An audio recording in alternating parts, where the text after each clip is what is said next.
Everyone. நம்ம இன்னைக்கு என்ன ஃபங்க்ஷன் பார்க்க போறோம்னா டிரான்ஸ்போஸ் வந்து பார்க்க போறோம். நான் ஃபர்ஸ்ட் டிரான்ஸ்போஸ்னா என்னன்னு சொல்றேன். இது வந்து ரோ வைஸா இருக்கிற எல்லா வேல்யூஸையும் காலம் வைஸா இருக்கிற வேல்யூஸ் ரோ வைஸாவும் காட்டும். ஃபார் எக்ஸாம்பிளுக்கு இப்ப ஃபார்முலாவும் இதுல யூஸ் பண்ணலாம், இன்னொன்னு வந்து ஷார்ட்கட்டும் யூஸ் பண்ணலாம். ஃபர்ஸ்ட் ஃபார்முலா யூஸ் பண்ணி இதை பார்ப்போம். நான் என்ன பண்றேன் அப்படின்னா ஈக்குவல் வந்து கொடுக்குறேன், இங்க டிரான்ஸ்போஸ் வந்து கொடுக்கேன், இங்க ஒரே ஒரு ஆர்குமெண்ட் மட்டும் கேக்கு, அரே வந்து கேட்காங்க. சோ இந்த டேபிள் அப்படி கம்ப்ளீட்டா ஒரு செலக்ட் வந்து பண்றேன். ஷிஃப்ட பிரஸ் பண்ணி க்ளோஸ் பண்ணி என்டர் வந்து கொடுக்க. செக் பண்ணி பாருங்க, நேம்க்கு அடுத்தது ஜோர்டன், மணி, ரவி, ராணி வந்து இருப்பாங்க. இங்க வந்து தமிழ், இங்கிலீஷ், மேக்ஸ் வந்து இருக்கும். இது ஷார்ட்கட் வந்து எப்படி இருக்கும்னா சேம் இதே தான்.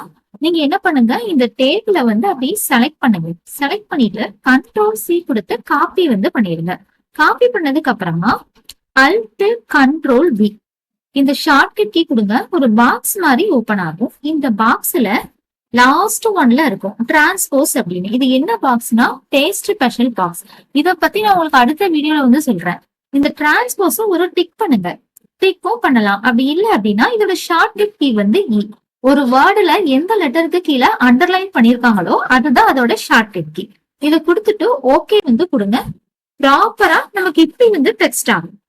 இங்க பாருங்க எப்படி இருக்குன்னு. இங்க வந்து ஆன்சர் இருக்கும்.